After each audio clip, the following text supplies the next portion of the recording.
3 de junho de 2009, meu nome é Cláudio Lorena, pesquisador da FANS, professor pesquisador da FANS, em companhia dos historiadores Roberto Tavares e José Dionísio, dentro do projeto Memória História Oral, uma parceria com a Unimonte, colheremos depoimentos de Nelson Fabiano Sobrinho. Boa tarde. Boa tarde, Roberto. O seu nome completo, data de nascimento. É o mesmo que o Cláudio falou, Nelson Fabiano Sobrinho. Eu sou nascido no dia 27 de janeiro de 1943. Já vão lá 66 anos. Mas eu fui registrado no dia 18 de fevereiro. Naquele tempo era muito comum isso. Minha mãe era professora primária. E então ela estava... Foi uma malandragem dela. Ela estava em férias, então ela precisou me registrar para frente para gozar um pouco mais de tempo. Então eu nasci no dia 27 de janeiro, embora oficialmente dia 18 de fevereiro. Nasci numa pequena cidade, na época pequena, hoje é uma cidade próspera, do interior de São Paulo, Presidente Prudente. Ficava lá perto do Mato Grosso, né? Naquele tempo, Prudente era uma cidadezinha pequena, né? E fiquei lá vim para Santos com 8 anos de idade. Seu pai fazia o quê? Meu pai era bancário. Meu pai foi gerente de banco, mas começou como caixa, como contínuo. Caixa, terminou gerente do banco e vim para Santos por causa disso. Como ele, naquele tempo, você tinha as agências eram abertas e ele corria de cidade em cidade. Então ele é de Descalvado, uma cidade que fica aqui perto de Limeira, perto de Campinas, Limeira. Ele é Descalvado. Aí correu Ribeirão Preto, Rancharia, Presidente Venceslau, Presidente Prudente, onde eu nasci, eu e meu irmão. E depois correu ainda por Campinas, São Paulo, até vir parar aqui em Santos. Era gerente do Bradesco naquele tempo. Então, o nome dos seus pais? Meu pai é Sérgio Antônio de Arruda Fabiano. E a minha mãe, Amélia de Almeida Rocha Fabiano. Hoje, no dia 3 de junho, né, de 2009, eu ainda tenho a felicidade de ter meu pai vivo. Eu perdi minha mãe há 2 anos atrás. Meu pai tem 94 anos e é uma presença muito forte na minha vida. Minha mãe também foi, mas eu a perdi faz 2 anos. São longevos todos eles, né? Então é isso aí. Vocês vieram morar aonde aqui em Santos? Eu vim morar, em primeiro lugar que eu vim morar, lugar até bonito, né? Eu vim morar na Rua da Paz, que é um nome bom, né? E num prédio que chamava Harmonia. Então eu vim morar na Paz e na Harmonia, né? Ficava ali bem no Boqueirão, né? Que chama ali ainda é Boqueirão, perto do Canal 3. Como que foi a sua mudança de Presidente Prudente para Santos? As suas impressões? Bom, isso é uma coisa, para você, Roberto, para o Cláudio, para o Dionísio, né? Para o Dionísio, para vocês, isso, quem sabe, não tenha o significado que tem para uma pessoa como eu, que vim conhecer o mar pela primeira vez, já menino já crescido, né? 9 anos. É uma imagem inesquecível. Eu, menino, olhava aquele mundão de água, eu nunca tinha visto. Quem nasce no interior, o máximo que vê é um rio, né? Eu nunca tinha visto aquele mundo de água. Aquela imensidão na sua frente de água, vocês não têm a dimensão disso. É pequeno, e aquilo tudo terminando na praia em pequenas ondas, né? Eu falei, como é que isso não toma conta de tudo, né? Então é uma emoção que depois até na entrevista eu posso até voltar a esse assunto. É uma emoção indescritível para quem nunca viu. Por isso, quando eu penso nos meninos do interior poderem vir à praia e a gente propiciar isso. Quando eu estive na Paulistur, como presidente da Paulistur, eu pensava muito nisso. Trazer gente, jovens, crianças, para virem conhecer, terem a mesma emoção que eu tive ao ver o mar pela primeira vez. Então, eu nunca me esqueço, viu, Roberto, esse momento. E foi uma paixão. Eu me namorei da cidade, eu sou apaixonado por Santos, eu sou santista por opção, né? Então, a partir dali, foi uma relação que nunca mais terminou. Tive afastamentos, fui obrigado a me afastar momentaneamente da cidade, como vocês verão, não por vontade própria, mas nunca eu deixei de ser santista, né? Embora não nascido aqui, Santos é a minha cidade por escolha. Você foi estudar onde? Aí eu terminei o curso primário em Santos, hoje não existe mais, no Instituto Brás Cubas, ficava bem na esquina da Rua da Paz com a praia. Era um colégio muito bom, o ensino era particular, mas muito bom.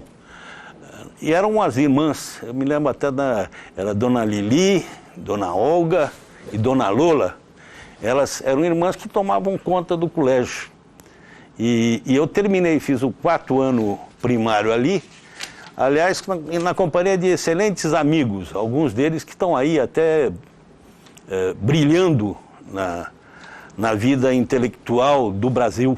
Um deles é o Paulo Eduardo Arantes, que é uma figura fantástica, professor da USP, esteve como cientista da NASA, um físico, filósofo, uma figura importantíssima da inteligência brasileira, né?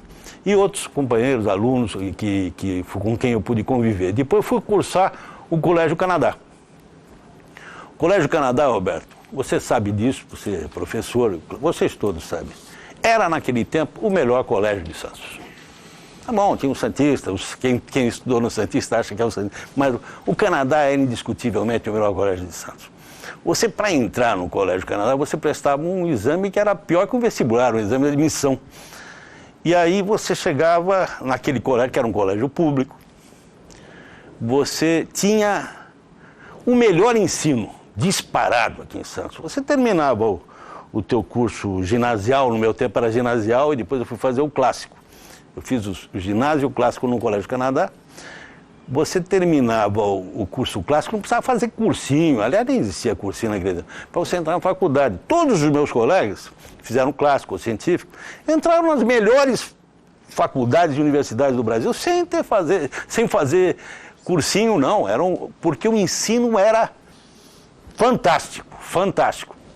Lógico que apresentava as mesmas distorções e injustiças que haviam por aí, porque você via muita gente da alta burguesia de Santos cursando na escola pública, não é? Então, depois a gente pode discutir essa questão, mas eu fiz o meu curso ginasial e clássico no Colégio Canadá. Me formei no Canadá em 1960, eu tinha 17 anos de idade, entrei para a Faculdade de Direito, aqui de Santos. Isso. Antes de entrar na Faculdade de Direito, conta aí, adolescente em Santos, como que era? Pois é, Santos era um gozado. Eu era um rapaz que fui, embora eu tenha morado na Rua da Paz no primário, no ginásio eu já tinha mudado para o Boqueirão, fui morar na Rua Oswaldo Cruz. A Rua Oswaldo Cruz, todo mundo conhece, é a rua onde tem a feira na terça-feira. Ela ia, e onde é hoje o Guilherme Álvaro, na verdade ele era ali, era como é que se chama? Onde ficavam as pessoas com problema, era o sanatório, né? Ela era pavimentada até a Rua Dom Lara. Dali para cima já não era mais. A Dom Lara não era pavimentada, a Rua Dom Lara já não era. Você tinha pavimentação até a Rua Bolivar. E ali, fui criado ali, no Boqueirão, na Rua Oswaldo Cruz. Os meus amigos eram dali. A gente tinha uma nossa turma, a turma da Rua Bolivar. Montamos um clube que chamava Clube 13. Imitando o Clube 15, tinha um Clube 17, e nós montamos o Clube 13. Eram 13 amigos que estudavam no Colégio Canadá e moravam perto. E frequentávamos ali o Boqueirão. Era uma amizade incrível. Ninguém saía, a gente saía fim de semana, ia ao cinema todo mundo junto, ia para a praia todo mundo junto, jogar bola, jogava todo mundo junto. E frequentávamos. Ali eu posso até te dizer ali que eu acho que comecei a pensar em política ali, viu, Roberto? Porque aí a gente frequentava um bar que ficava na esquina da Avenida Conselheiro Neves, chama-se Bar Brasília. Era gozado. Ali as pessoas sentavam e discutiam as coisas da cidade, da política. Eu tinha os mais velhos, eu ia aprendendo com eles, Hélio Meirelles, Nivaldo Conrado, que era um boêmio conhecido aqui em Santos, merecia, pena que já faleceu, ambos já faleceram, mas merecia se escrever alguma coisa sobre ele, carnavalesco, compositor de música, e participou de política, foi candidato a vereador com uma votação tremenda, muito boa, e a gente frequentava ali o Brasília. Sábado e domingo a gente sentava lá, ia namorar, ia ao cinema, etc., mas ia para o Brasília, para bater papo, conversar, éramos amigos. Santos era uma cidade gostosíssima de se viver. Bonde, né, que era a nossa condução, era o bonde. Lógico, era um outro tempo, né? Não havia tanto carro andando pela cidade, mas tinha uma qualidade, tinha e tem, Santos tem uma qualidade de vida muito boa, mas naquele tempo era muito boa, né? O mar gostoso, né? Limpo para você tomar banho, se banhar. A bronca da temporada, né? Quando chegava férias, nós ficávamos bravos, aqueles santistas, o pessoal, a gente chamava de paulista. Na verdade, paulistas somos todos nós, mas os paulistas vêm para cá e vêm paquerar as nossas namoradas. E aí isso acontecia às vezes também. Então a gente tinha uma certa bronca. Até hoje, o santista é meio... Em relação ao turista, ele não tem aquela vocação que a cidade turística tem. Normalmente o morador da cidade turística tem uma vocação de receptividade e tal. O santista olha essa gente como um pessoal que atrapalha a sua vida durante a... E a gente pensava assim mesmo, movimentava mais a cidade, mesmo movimentava o comércio, mas a gente achava que era um pessoal que estava meio intrometido. A cidade era gostosa, você tinha, na minha adolescência, você tinha as turmas, né? A turma do Boqueirão, a turma da Ponta da Praia, a turma do Gonzaga.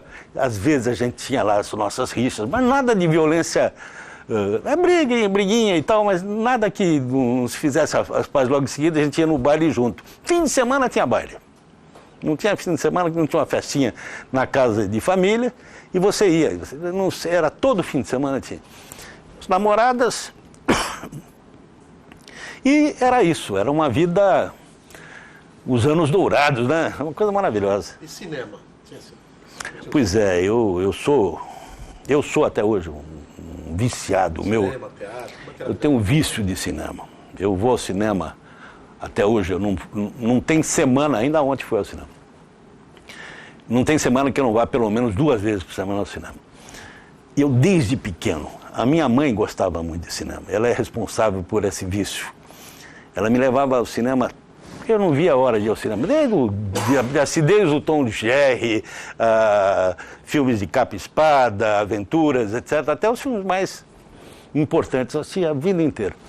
Santos tínhamos muito cinema. Eu acho que nós tínhamos cinema de rua, né? Diferente do cinema de shopping que hoje existe. Cinema de rua, você tinha, por exemplo, no Gonzaga, você tinha o Cine Gonzaga, que apresentava geralmente os filmes franceses, ingleses, da Rank, o Atlântico, Cine Atlântico, que depois virou para mim um ponto importante, porque foi ali que eu me abeberei no bairro Regina, do lado do Cine Atlântico, da cultura da cidade, conheci a Pagu, a Patrícia Galvão, com quem eu pude conviver, ouvir. O Plínio Marcos, que ficou um grande amigo, é um amigo querido meu, foi um grande amigo a vida inteira, um grande amigo meu. Fiz teatro com o Plínio Marcos e tudo mais. O Plínio, o Greg Filho, o Paulo Lara, irmão desse Haroldo Lara, que é um cantor lírico, ele era de teatro, o Maurice Lejar, em suma.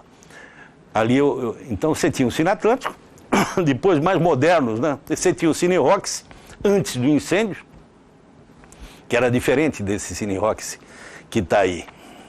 Eu tenho muita saudade daquele Cine Roxy. Depois você abriram o Iporanga, que aí era da família Freixo, né? E aí você tinha o Cine Indaiá e o Cine Caiçara, no Boqueirão, que era o primeiro cinemascope, primeira tela imensa que foi criada, que é imensa para nós, né? Hoje ela não tem nem sentido, mas eu nunca me esqueço, assim, o Manto Sagrado, que foi a inauguração do Cinemascope ali no Boqueirão. Mas você tinha cinemas de bairro, né? Cine Bandeirantes, Cine Carlos Gomes, Cine São José. Cine São José eu ia frequentar para ver cinema japonês, né? que passava mais ali, né? O Cine Guarani, no centro da cidade, o próprio Coliseu, que depois virou cinema também.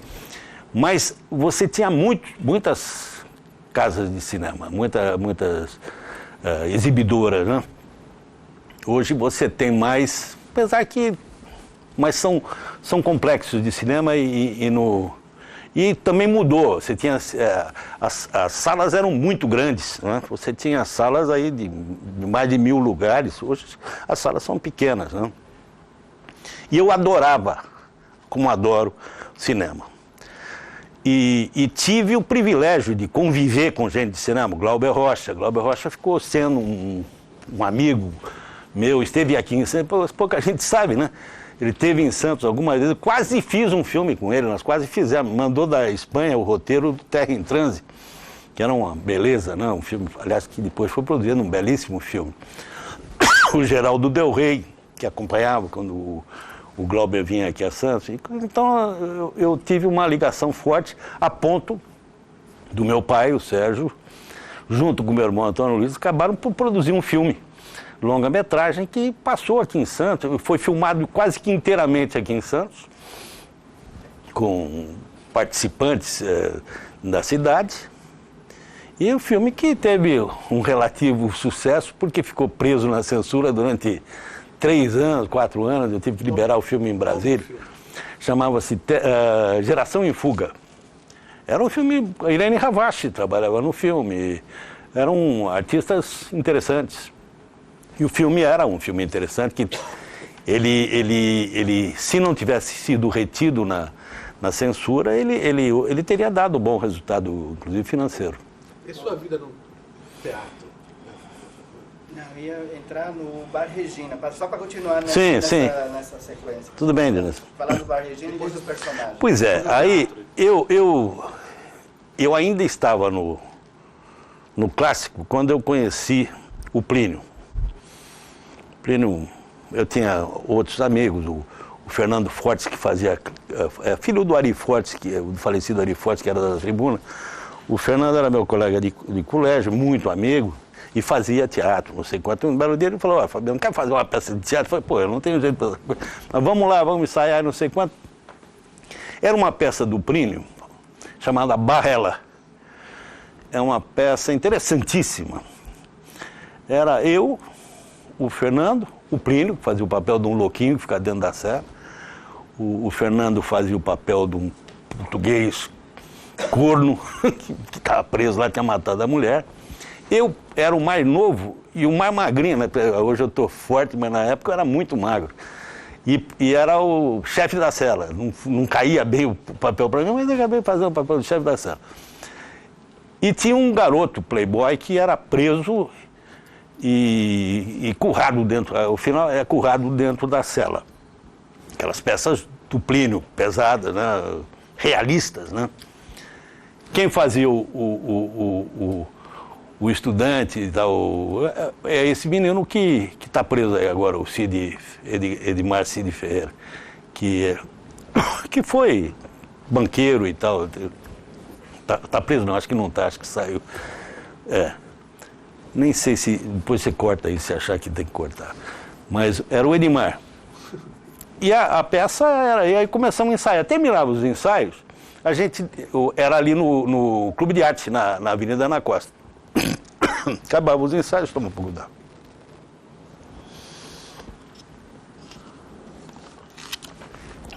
A gente descia na costa, ia lá pro Bar Regina, sentava, aí vinha Pagu, nunca me esqueço, a Pagu, ela chegava e pedia uma coisa chamada rabo de galo. É uma bebida forte, acho que era vermute com pinga, sei lá, com cinzano, sei lá, um negócio forte pra caramba. E pedia um ovo cozido. Ela comia o ovo cozido.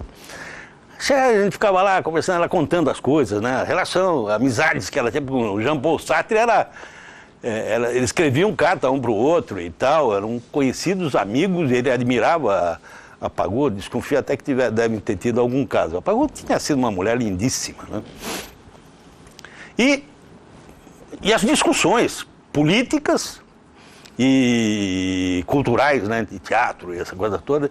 Então, eu frequentava aquilo, ouvia meio como Tietê, meio como Fanzoca ali, ouvindo de vez em quando dando palpite, mas, na verdade, eu era o menino que estava frente a figuras fantásticas. A tantas horas chegava lá o marido da Pagou, o Clóvis, né? Que levava o remédio para ela. Ela parava do táxi, descia, dava o remédio para ela e ia embora. E ela continuava lá. Era fantástica. E, em 62, nós tivemos aqui não, antes disso, 58, nós tivemos aqui em Santos uma coisa que foi fortíssima, foi o Festival de Teatro Amador, que o Pascoal Carlos Magno promovia. E fez aqui em Santos. Nós tínhamos o Teatro Coliseu e o Teatro Independência para levar as peças de teatro. E aquele instante se movimentou muito o teatro aqui na região. Carlos Pinto, esse que está hoje como secretário da Cultura, ele surge naquele tempo também. E aí eu fiz algumas peças de teatro, cheguei a atuar no Independência, no Coliseu, antes da reforma, participei do 2º Festival de Teatro Amador, aí já na Faculdade de Direito. Qual o nome do seu grupo? Como era? Não tinha nome. No tempo da faculdade era o TAG, né, o Teatro Acadêmico Alexandre Guzmão. Ali não tinha, era o Plínio mesmo que botava a turma junto e fazia as coisas. O Plínio tem coisa gozadinha. Uma época nós fomos eu, o Plínio e o Júlio Bittencourt, pai desse Julinho Bittencourt que está aí. O Júlio acabou me substituindo, né, no papel da Barrela, e aliás, muito melhor, porque ele é um homem de 2 metros de altura, forte, com vozerio. Ele podia ser chefe de cela, eu no máximo podia ser um moleque que tinha sido currado lá dentro. Mas aí saímos vendendo, eu, o Plínio e o Júlio, vendendo pullover, suéter, essas coisas, aqui no litoral. Mas não preciso dizer que foi o empreendimento comercial mais falido que já deu na vida. Eu, o Plínio, vendendo suéter aqui no Vale do Ribeira, em Mongaguá, tem um calor danado que se vai vender suéter. Mas o Plínio achava que era um grande negócio, perdemos dinheiro à vontade. O Julinho era vendedor, vendia bem, mas não tinha jeito. O Julinho, quando eu falo Julinho, é o pai desse Julinho que está aí. Onde ficava o Bar Regina? Bar Regina, o Gonzaga ali, Praça Independência, ali onde tem aquele café, aquela coisa toda, onde hoje tem aquele café, tem a banca de jornal, aí você tem o café, ali era o Bar Regina. Na esquinona ali era o Cine Atlântico. Naquela esquina ficava o Cine Atlântico. Ali entre a Ana Costa e a Floriano Peixoto. Sempre confundo de general ali. O Floriano Peixoto, a primeira, Marechal Deodoro. Tem Marechal Deodoro. Então ali, naquela esquina era o Cine Atlântico, que era um belo cinema gostoso de frequentar, passava bons filmes. Primeiro filme de rock que teve, que era Bill Haley e seus começos, foi lá. E a molecada toda, eu inclusive, e fomos lá para assistir o rock and roll. Fala disso. Fora o Bar Regina, havia outros bares assim que fossem referência de cultura ou de ponto de encontro? Assim, Nessa época, que eu me lembre, o Bar Regina era significativo, né? Mais tarde você teve o Ponderosa. O Ponderosa era aí já mais tarde, aí já época a década de 60, e já na ditadura. Ele teve importância porque era ali que os estudantes, os jovens, o pessoal que era contra o sistema se reunia. Mas não, especificamente para a intelectualidade, ou suposta intelectualidade, era ali. A gente ia muito ao Bar Regina. E falava de partidos naquela época? Ali falava de partidos? Falava. A política era a coisa que mais se discutia ali, era a política, né? você tinha, na época, um pluripartidário. Nós vivíamos na democracia. Foi talvez o período mais largo de democracia que nós tivemos no país, né? Você tinha a política local, era muito forte. Imagina, naquele tempo, Santos era uma cidade que formava lideranças e projetava essas lideranças para o país. Você imagina. Você tinha Antoninho Feliciano, deputado federal, foi meu professor de direito penal, excelente orador, um homem que tinha o dom da palavra, brilhante, emocionava, você viu, o doutor Antoninho Feliciano. Depois fiquei amigo dele, a tia Jorge Cury, que era uma figura que eu rendo homenagem até hoje. Depois eu vou contar algumas passagens que eu soube da tia. A tia é uma pessoa que todo mundo vê. Ele era uma figura generosa. Não é? A tia era uma figura generosa. Não existia santista que não devesse um favor. O favor mesmo que a tia prestava. Tá certo? Olha, era um diário oficial que ele precisava trazer, não sei. Ele atendia as pessoas. A tia, ele costumava dizer que ele não tinha nenhum preconceito, nem de cor, nem religioso, nem político, e era verdade. Eu me lembro que a gente estava aqui brigando contra o interventor federal, e o interventor ia para o Brasil e se hospedava na casa da tia, que era do MDB, era da oposição, diga-se de passagem. Mas o tia era um homem partidário, isso é o que eu quero dizer. Uma vez, um outro dileto amigo meu e saudoso amigo, o Mário Covas, me contava que ele era líder da oposição, líder do MDB. Num episódio, era aquelas eleições, entre aspas, indiretas, que se fazia dos ditadores do Brasil. Eu não me lembro qual ditador, se era o Costa e Silva, se era o Geisel, se era o Médici, eu acho que era até o Médici. Eu acho que era o Médici, não sei, não vou te dizer com certeza, Costa e Silva. E o pessoal votava o voto fechado. E correu lá que o Atier não ia votar. Ia falhar na votação. Ele falou, Fabiana, a maior vergonha que eu passei na minha vida. Quando o Atier foi votar, eu fiquei do lado da urna. Ele ia pôr o voto dele, eu arranquei o voto da mão dele e abri. E ele estava votando com o partido. Eu fiquei com a cara no chão. O Atier era correto. Depois eu vou mostrar, em outros episódios, o Atier era um cara, embora generoso, aberto, etc., ele era um cara que tinha essa coisa, e ele era disciplinado. Ele era um cara que obedecia a direção do partido. Mas você tinha o Atier, você tinha o Rubens Paiva, que era deputado federal, nosso aqui da região, a família Paiva era toda aqui de Santos, o Carlinhos Paiva era meu amigo pessoal, e o Rubens era uma figura forte do parlamento brasileiro, foi assassinado pela ditadura daqui de Santos. Você tinha, falando federal, hein? Você tinha, e teve junto com Silvio Fernandes Lopes, você tinha ainda federal o Gastone, o Gastone já é em 66, mas foi eleito naquela época.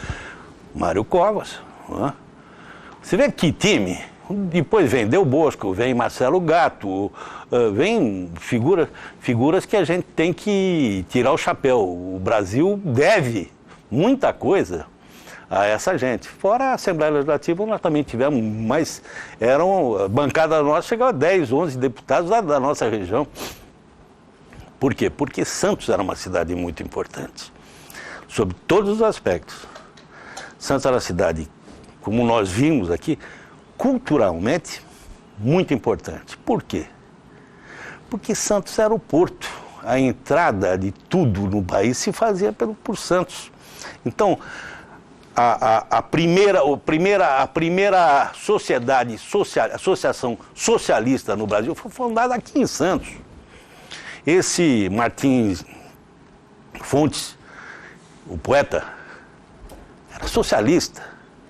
E muita gente, Martins Pena, socialista. Muita gente além de poeta, essa coisa, ele era um cara. Então, aqui você teve, com o Teatro Coliseu abrigou grandes espetáculos. O tenor Caruso cantou no Coliseu, e segundo afirmo também a Sarah Bernhardt chegou a se exibir aí. Então Santos era uma cidade que formou artistas, não há troco de nada que você tem daqui.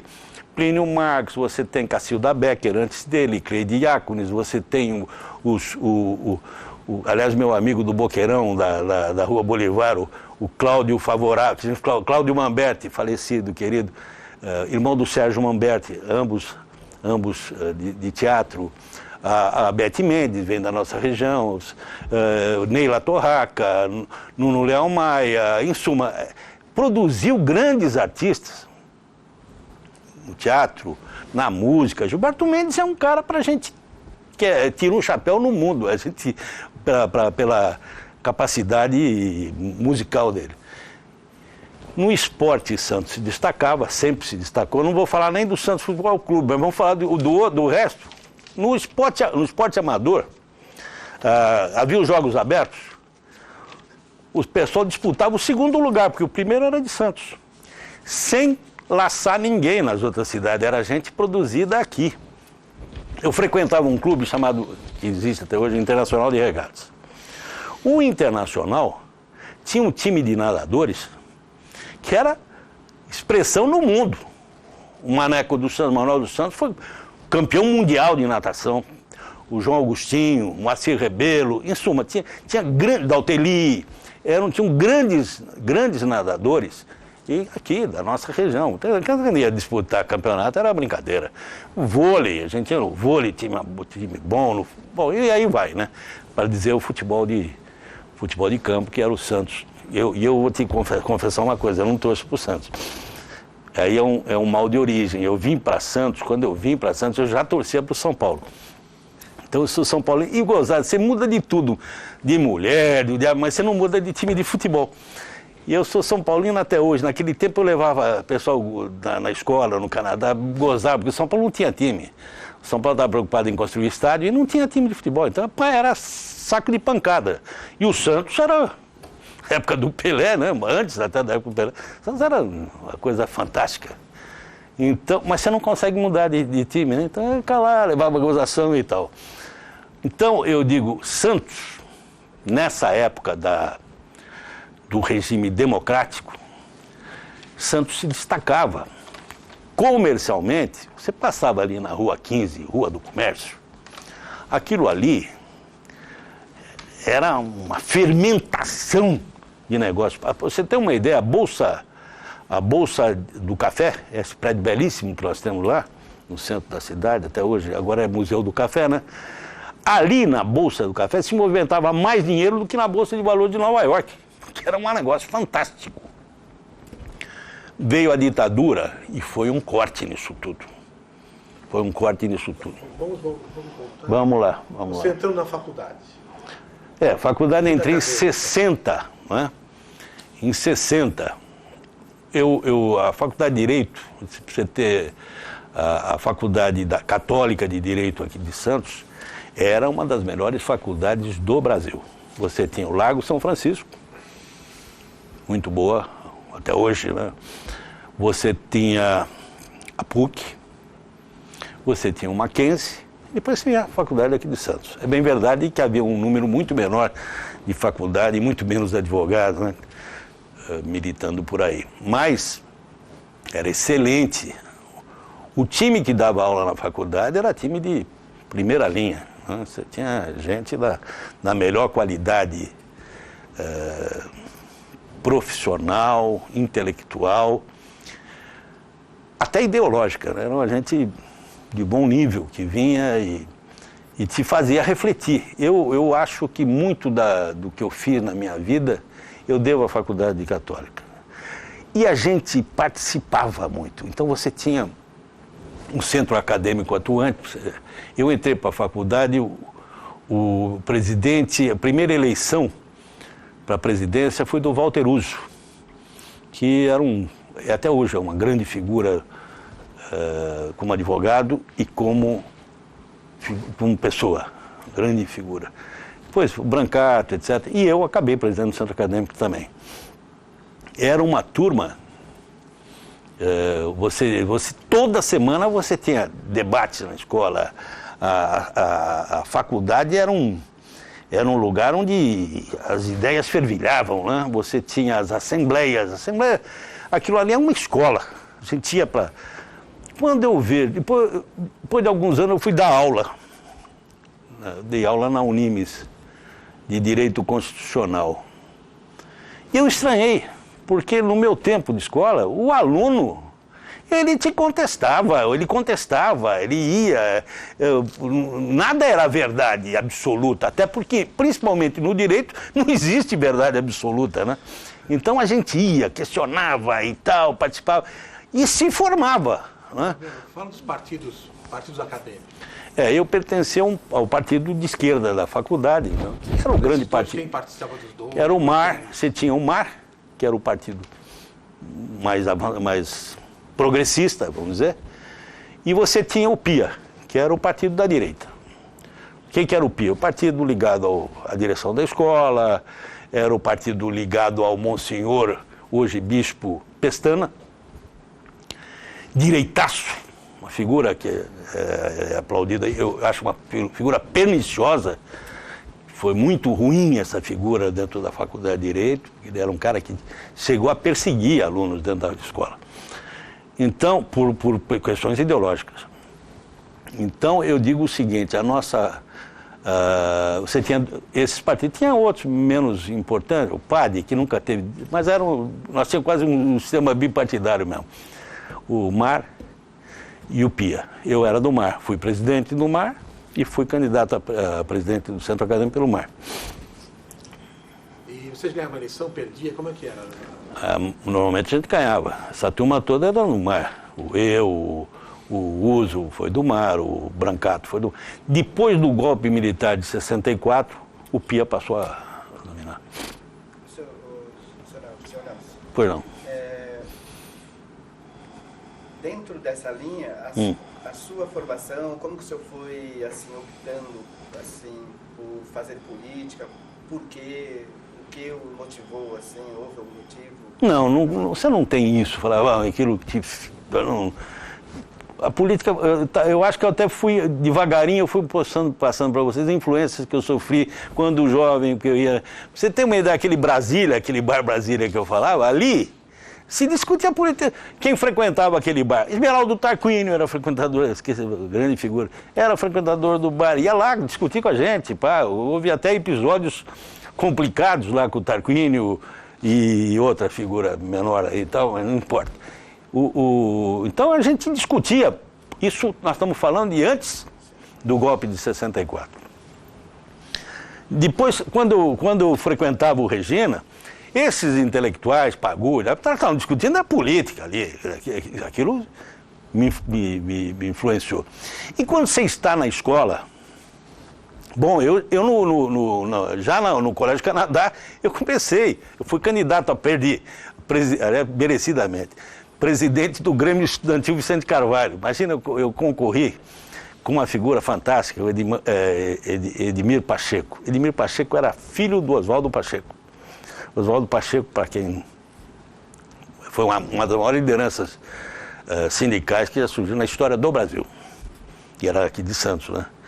E o Edmir era um cara de esquerda já naquele tempo, né? Era ele e o Madeirinha, esse que é deputado federal, agora está na direita, né? Mas naquela época ele era um cara de esquerda, o pai dele era de esquerda, era sindicalista aqui de Santos. Amigo do Corvo, essa coisa toda. Então, eu naquele tempo, fiz mais de molecagem, candidato contra Edmir. Mas foi uma experiência que eu comecei a entender um pouco mais a questão política. E na faculdade, a faculdade nós discutíamos tudo na faculdade. Eu acho que a gente não discutia muito, era direito, mas o resto a gente discutia tudo. Nós discutíamos reforma universitária, desde aquele tempo a gente discutia reforma universitária, reforma agrária, exame de cátedra, tudo a gente discutia na escola, não é? Não tinha esse negócio. Depois que a ditadura falou, a escola foi feita para estudar, não foi feita para fazer política. Não, a escola foi feita para fazer política principalmente. E foi ali que figuras Eu estava conversando, acho que foi a Elizabeth que estava falando, pô, não é possível. O que essa escola, a Faculdade de Direito, produziu de gente para a política, que ele se destacou, não vou falar de mim, mas você veja, é da escola. O Gastone Henrique sai da escola, Chico Prado é da escola, Teu Bosco Amaral é da escola, o Marcelo Gatto é da escola, o Rubens Lara era da escola, o Berrana era da escola. Então você vai vendo quanta gente a escola produziu e que ocupou lugares importantes na política brasileira. Então, era ali, você perguntou, influência, todo instante.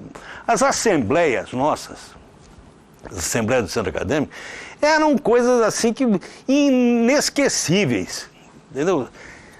Os estudantes compareciam, aquilo ficava lotado de gente, discursos belíssimos, gente, e debatia-se tudo, desde aborto, o que fosse necessário a gente discutia na escola. Então você acaba, e principalmente, eu ia até falar sobre isso, principalmente você fica imbuído numa coisa que é o sentimento de justiça.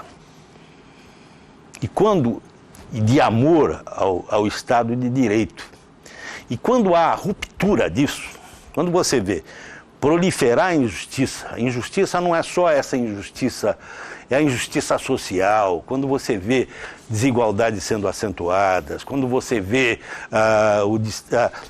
as oportunidades não serem oferecidas para a maioria, aí você se toma de uma justa indignação. E como é que você pode reagir? Pode reagir, uma das formas de reagir é participando da política. Foi o que eu fiz. Não é? E quando você vê a ruptura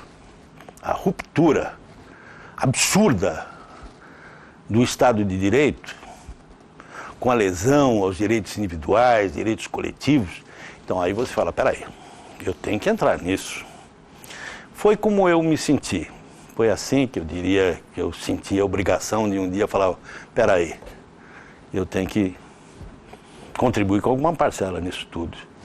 Eu acho que contribuir um pouquinho. Fabiano, como que a participação do Partido Comunista? Sim. Seu contato com eles, como é que foi?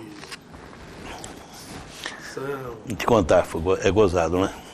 Eu quando fui eleito vereador aqui em Santos, agora já estamos pulando, hein? Pode chegar aí já? Depender se tu achar que está... Não, vamos falar do Partido Comunista. O Partido Comunista aqui em Santos é um partido muito importante. Para você ter uma ideia, todos os sindicatos da área portuária, todos, sem exceção, eram dirigidos, eleitos por dirigentes oriundos ou militantes do Partido Comunista. Todos, sem exceção. Você tinha, e outros sindicatos importantes, como dos petroleiros, dos metalúrgicos. Marcelo Gatto era presidente dos sindicatos metalúrgicos, e todos sabem que Marcelo era do Partidão. O PCB tinha que ser, aqui em Santos, muito forte. Não é porque o Jorge Amado chamou Santos de Cidade Vermelha, é porque era mesmo. Ele tinha principalmente no movimento sindical. Até no movimento estudantil não era. Bem da verdade, no movimento estudantil, o Partidão não tinha muita. Você tinha mais a influência da AP, da JUC e de setores de esquerda e tal, mas Libilu e tal, mas você não tinha o Partidão, o PCB, dentro do a atuação dele era principalmente no movimento sindical. E aí, Betão, produziu coisas fantásticas, né? Você veja, por exemplo, a primeira greve no Porto, feita em solidariedade ao trabalhador da Espanha, sob a ditadura de Franco, foi aqui em Santos. Quer dizer, pararam, e eles faziam mesmo, algumas vezes certo, outras vezes com erros, né? Mas o partido tinha muita influência na região. E tinha influência, evidentemente, na política também. Eu fui eleito vereador em 1970. Antes de você falar de ser vereador, fala do golpe. Golpe militar de 64. Bom, vamos lá. Você estava colocando a escola, a escola foi em 60, 61. Em 61 nós tivemos um negócio certo, forte aqui no país, que foi a renúncia do Jânio Quadros. Eu me lembro ainda, Betão,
Comia a fita, eu estava preocupada.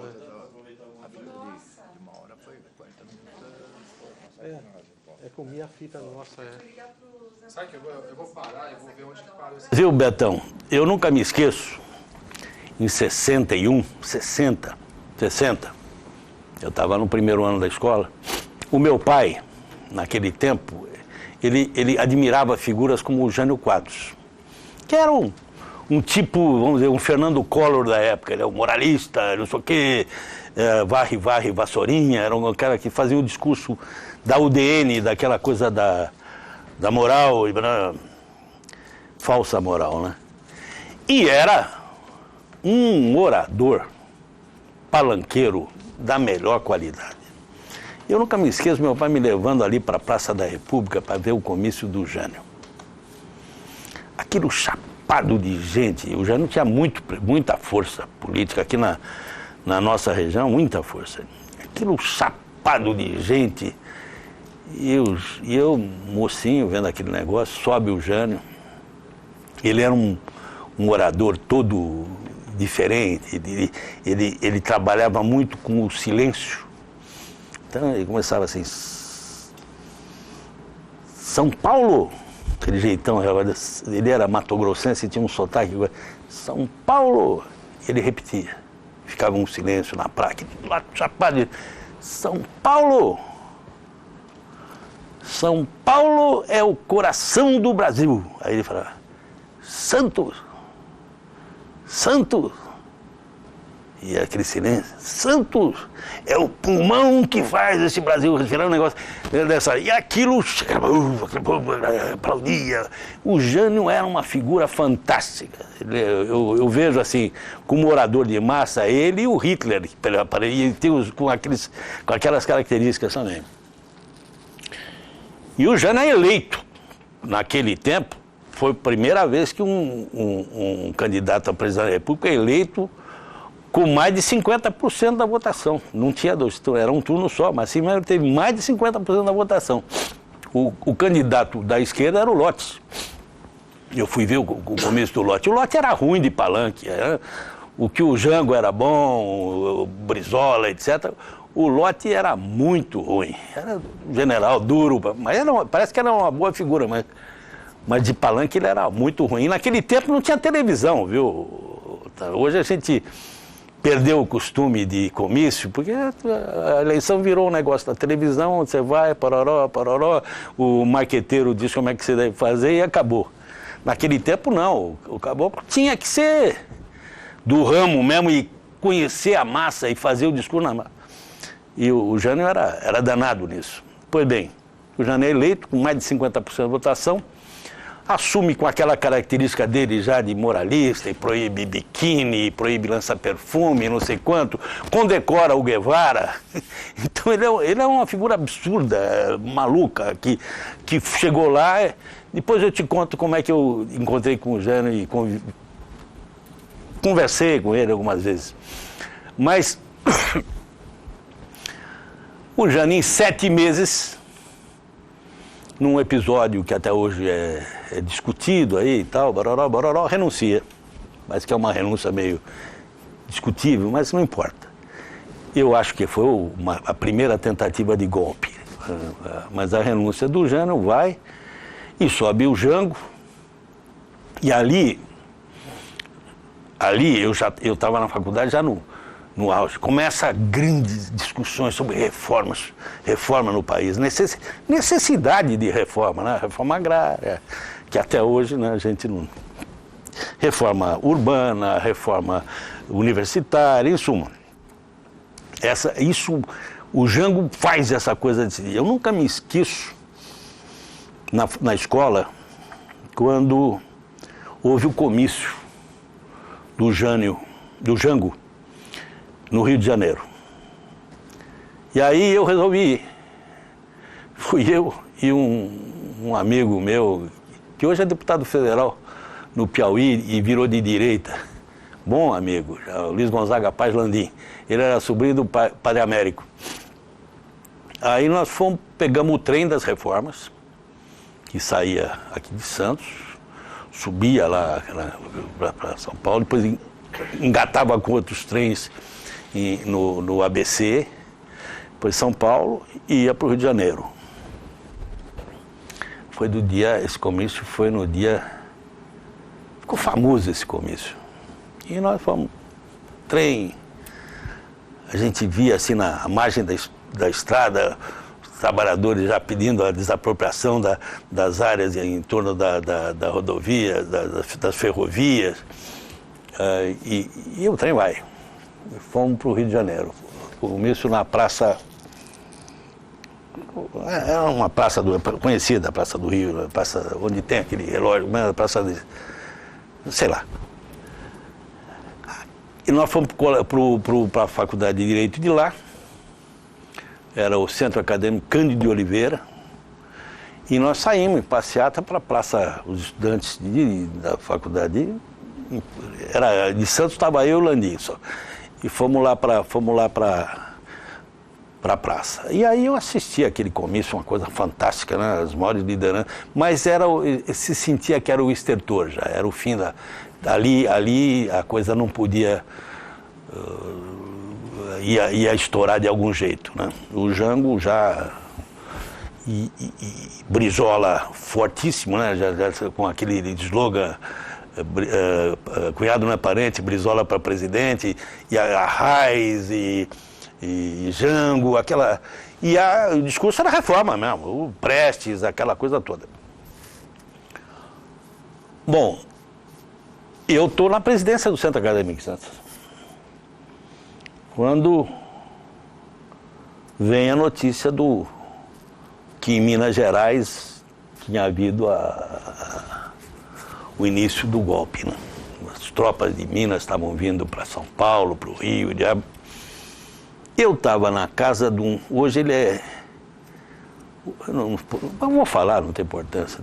Hoje ele é desembargador... Ele está aposentado, desembargador aposentado, o Ralfo Castro de Lima Oliveira. Eu estava na casa dele, o Ralfo participava do Centro Acadêmico, com outros companheiros, colegas da escola, e nós conseguimos falar com o Zé Serra. Na época ele era presidente da UNE. E aí ele dizia que estava greve geral dos estudantes, era greve geral, porque está uma tentativa de golpe, pororó. Então no dia seguinte eu morava aqui em Santos com uma tia minha, nesse tempo meu pai e minha mãe tinham mudado para São Paulo, e eu estava terminando meu curso aqui. Eu fui para a faculdade fazer o piquete, né? Eu sabia que o golpe já tinha... E de manhã nós fizemos mesmo lá, eu e alguns, o Landim, o Ralf, fizemos lá estamos em greve e tal, os colegas não podem entrar, blá, blá, blá. Isso no período da manhã. Aí eu fui para casa para almoçar e tal. Quando eu cheguei lá, a minha tia Alice, ela falecida, uma figura fantástica, gostava de mim mais do que sei lá o quê. Ela falou: Nelson, tá aí, a polícia tá aí. Eu falei: que polícia? O Roberto Damiani. O Roberto Damiani era meu amigo, colega da escola, tínhamos feito até teatro junto. Tínhamos feito teatro junto. O Roberto tá aí, meu amigo. Mas ele era investigador de polícia. Ele tá lá no fundo da garagem. Vai lá conversar com ele. E eu fui. Falei: o que é, Roberto? Vem me prender? Ele falou: vim. O Roberto era um cara tão bacana que o que ele fez? Na hora que foram, o delegado chamou: tem que prender ele, ele escolheu a ficha dos amigos para ele. E ele falou: deixa do Fabiano aqui comigo. Aí ele foi lá e falou: se manda, filho, porque a coisa pegou mesmo, se for fazer piquete, são tudo louco. Acabou, já caiu, o país caiu, o Jango já está fugido para não sei aonde. E eu falei: não é possível, é isso mesmo, se manda porque a coisa está feia. Aí tá bom. E então ele foi para me salvar. E eu realmente me mandei. Vocês entrevistaram o Sérgio Sévolo, né?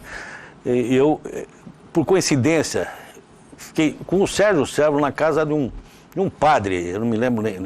Ele não era nem padre católico, era de uma outra religião. Nós ficamos lá na casa desse padre, 2 dias, e lá a gente ouvia a rádio da Resistência, do Brizola, lá no Rio Grande do Sul.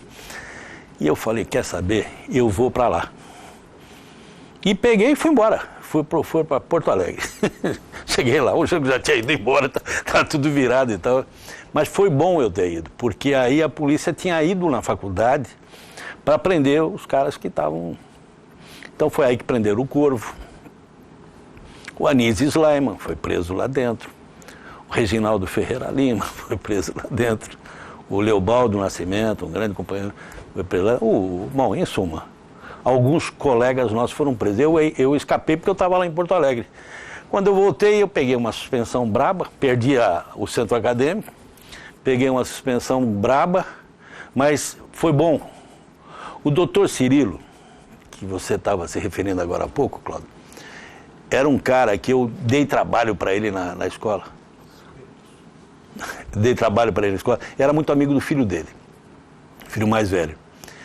E, em função da política acadêmica, eu fiz oposição ao Cirilo, a direção da escola, etc. Mas o Cirilo foi uma figura que eu respeito.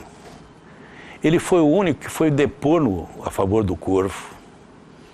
A suspensão que ele me deu foi para me salvar. Depois eu fiquei sabendo: olha, você podia ter sido expulso da escola. Você foi suspenso com isso, você teve que ficar fora daqui, deixou passar o tempo, Raul Soares, o diabo e tal, e você ficou fora disso tudo. Então o Cirilo foi um cara muito batuta. Ele era um homem decente. Podia divergir dele alguma coisa, mas ele era um homem muito decente. Então, eu estou te contando, o dia do golpe para mim foi isso, né? Foi isso. A partir daí, Roberto, foi uma tragédia que você conhece. Acabou? Acaba em 64 o depoimento? Não.